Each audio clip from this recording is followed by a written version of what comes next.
اللہ رب العالمین والصلاة والسلام علی سید الانبیاء والمرسلین۔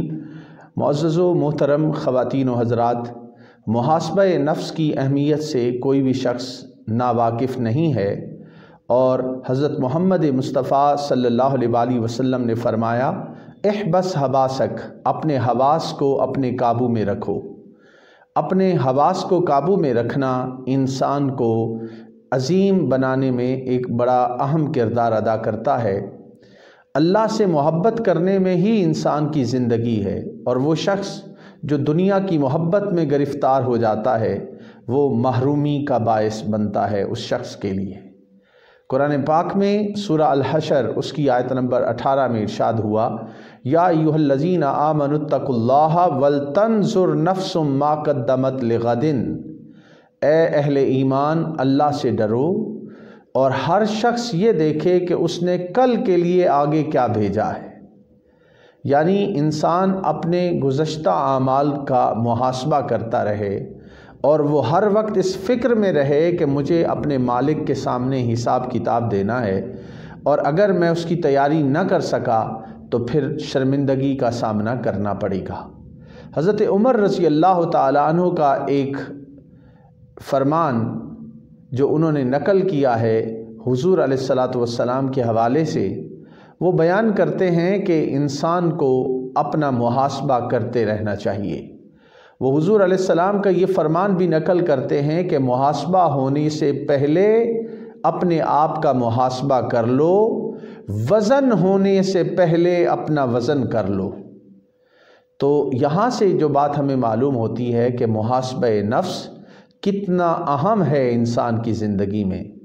اور حضور علیہ الصلاۃ والسلام کے ایک صحابی نے نبی پاک حضرت محمد مصطفیٰ صلی اللہ علیہ وآلہ وسلم سے درخواست کی کہ یا رسول اللہ صلی اللہ علیہ وآلہ وسلم مجھے کوئی نصیحت فرمائیے۔ تو نبی اکرم صلی اللہ علیہ وآلہ وسلم نے ان صحابی سے فرمایا، جب تو کسی بات کا ارادہ کرے تو اس کے انجام کو سوچ لے۔ یعنی کوئی بھی کام کر رہے ہو تو اس کے انجام کو سوچ لے، اگر اچھا ہے تو کر گزرو، اگر اس کا انجام سرکشی یا برائی ہو تو اس سے رک جاؤ۔ یعنی انسان کو کسی بھی کام کرنے کے بعد اس کے انجام سے جو ہے اپنے آپ کو نہیں بچانا چاہیے، بلکہ انجام کو پیش نظر رکھنا چاہیے۔ انجام اچھا ہے اور اللہ کی نافرمانی، سرکشی اور بغاوت میں نہیں آتا تو انسان کو ایسے کام کی اجازت ملتی ہے۔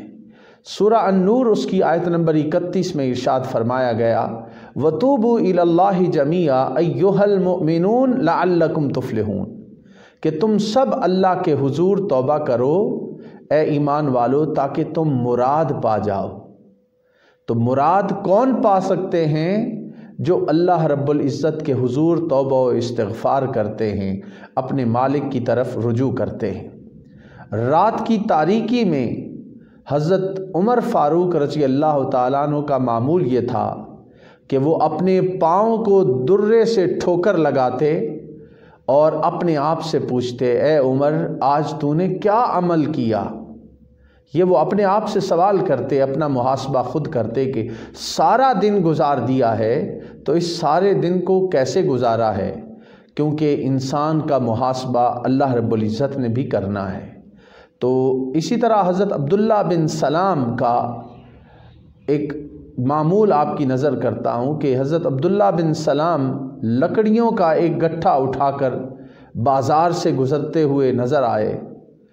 آپ کے پاس خادموں کی کوئی کمی نہیں تھی، غلاموں کی کوئی کمی نہیں تھی، مال و دولت کی ریل پیل تھی۔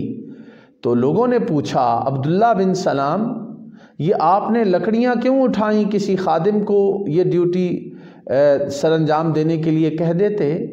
تو کہنے لگے، میں نے یہ لکڑیاں اٹھا کر بازار سے گزرنا اسی لیے مناسب سمجھا ہے کہ کہیں میرا نفس ان چیزوں سے بغاوت پر تو نہیں اتر آیا، اور کیا اس چیز کو وہ اپنے اوپر گراں تو نہیں سمجھتا۔ تو اپنے محاسبے کو عبداللہ بن سلام بھی اپنے پیش نظر رکھتے، اور حالانکہ اپنے غلام بھی تھے اور آپ کے خادم بھی موجود تھے۔ قرآن مجید میں اللہ رب العزت کا سورہ قیامہ اس کی آیت نمبر 2 میں ارشاد ہے، ولا اقسم بالنفس اللوامہ، کہ میں ملامت کرنے والے نفس کی قسم کھاتا ہوں۔ تو انسان کا وہ نفس جو اسے ملامت کرے اس کے برے اعمال پر، وہ انتہائی اچھا نفس ہے جو انسان کو اس کے اعمال پر ملامت کرنے والا ہے، اسی لیے نفس لوامہ کی یہاں پر قسم کھائی گئی۔ محاسبہ نفس ہوتا کیا ہے؟ اللہ کے لیے اپنے نفس سے جہاد کرنا مجاہدہ ہے، اللہ کی خاطر اپنے نفس سے جہاد کرنا مجاہدہ ہے، اور یہی محاسبہ بھی ہے کہ انسان اللہ کے احکامات کو اپنے پیش نظر رکھے اور اپنی خواہشات کے پیچھے نہ پڑ جائے۔ ان النفس لامارۃ بالسوء، انسان کا نفس تو انسان کو برائی پر اکساتا ہے، اور یہ ہمارے سامنے فرمان ہے حضرت یوسف علیہ السلام کا۔ اسی طرح حضرت ذوالنون مصری رحمۃ اللہ تعالی علیہ وہ فرماتے ہیں کہ غور و فکر عبادت کی کنجی ہے، درست کام کرنے کی نشانی یہ ہے کہ نفس اور خواہشات کی انسان مخالفت کرے، کہ انسان اپنے نفس کی اور اپنی خواہشات کی مخالفت کرتا رہے اور اللہ کی ذات میں، اللہ کی کائنات میں غور و فکر کرتا رہے کہ وہ رب تعالیٰ جس نے ساری کائنات کو بنایا ہے وہ کتنی عظیم ذات ہے، اور مجھے اس کا بندہ، غلام، عاجز، منکسر ہو کر زندگی گزارنی چاہیے۔ اللہ تعالیٰ کی طرف سے حضرت داؤد علیہ السلام کی طرف وحی آئی کہ اے داؤد، اپنے اصحاب کو اپنی خواہش کی چیز کھانے سے بچاؤ۔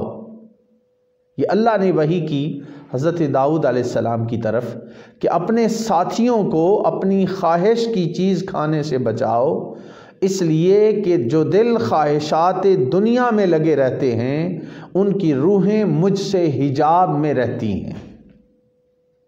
بڑا اہم فرمان ہے اللہ رب العزت کا جو حضرت داؤد علیہ السلام سے کہا گیا کہ اپنے ساتھیوں کو اپنی خواہشات کی پیروی سے روک دو، کیونکہ جو خواہشات دنیا میں لگا رہتا ہے انسان، وہ روحیں اللہ سے حجاب میں رہتی ہیں، وہ رب تعالیٰ کے دیدار سے محروم رہتی ہیں۔ پھر یہ بات بھی ہمیں پیش نظر رکھنی چاہیے کہ انسان کے نفس کی دو بنیادی صفات ہیں جن پر ہر وقت نظر رکھنے کی ضرورت ہے۔ پہلی ہے صفت جو انسان کے نفس کی، وہ ہے غصہ اور جلد بازی۔ غصہ اور جلد بازی جہالت کی علامت ہے، اور جہالت کی وجہ سے انسان غصے میں آتا ہے اور جلد باز بنتا ہے۔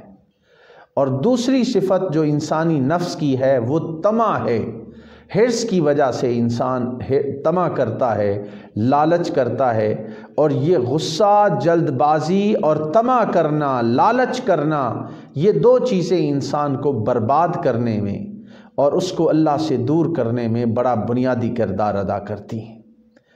اور یہ بات بھی ہمیں پیش نظر رکھنی چاہیے کہ ہم اپنی ذات کا محاسبہ کرتے ہیں یا نہیں۔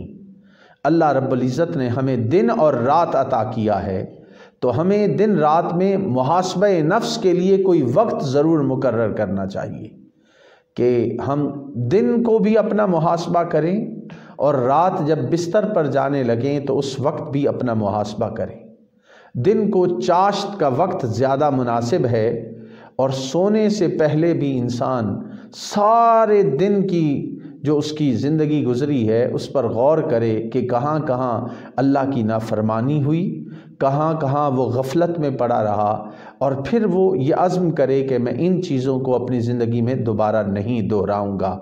یعنی نعمت، اگر سارا دن اس نے نعمت میں گزارا ہے، اللہ کا اس پر کرم رہا ہے، اس نے اللہ کی تابع فرمانی میں وقت گزارا ہے، انسانیت کی خدمت میں گزارا ہے، دین اسلام کی تعلیمات کے فروغ میں وقت گزارا ہے، کسی کے کام آ کر انسانیت کی خدمت میں گزارا ہے، تو رب تعالیٰ کا شکر بجا لائے۔